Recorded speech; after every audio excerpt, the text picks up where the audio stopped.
Sometimes I desire foods that I know are not healthy for my body, nor do they have any positive impact on my future, but I still want them. But at some point, when those foods begin to negatively impact my health, and the impact of those foods are obvious in my personal well-being, I would like to think that some kind of way I will be able to put it together that me and these foods do not coexist any longer. There are foods now that I love that I can no longer eat at my age. My body just rejects it. And it's really not been a matter of me choosing the food or not choosing the food. It's the fact that the food has rejected me. And I'm left in a position where I have no choice but to accept that rejection. I think that we have a lot of things out of balance. I think that we've been conditioned as a people, as a race, well, especially a culture in the United States. I'll speak for the United States of America. We've been conditioned to develop lives that are way out of balance. We value relationships with other people more than we do personal achievement, self-actualization. We put relationships ahead of our goals in life. You know, I think we have to ask the question, you know, why am I here? Why was I created? Why do I exist? You know, of course, relationships are very important.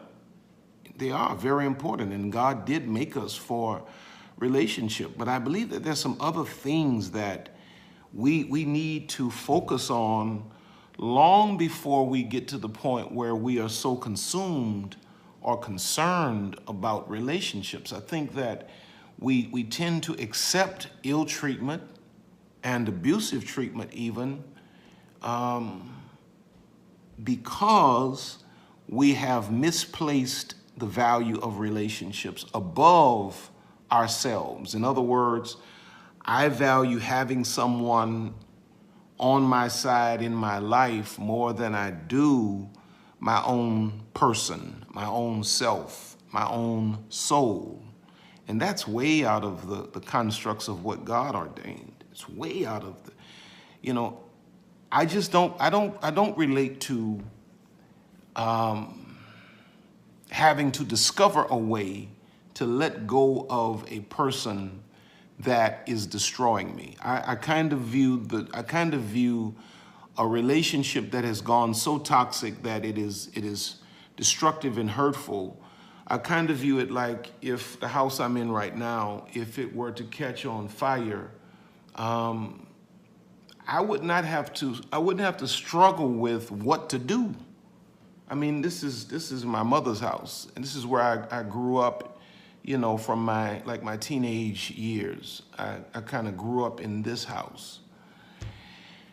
So there's a lot of sentimental value here. You know, my father died here, you know, a lot of sentiment here. But if this house caught on fire and it's a matter of get out or die, I'm not going to struggle with should I get out? I'm not going to struggle with how to get out. I'm getting out by any means necessary. If I have to break a door, if I have to jump through a window, the nearest and quickest exit will be my exit of choice.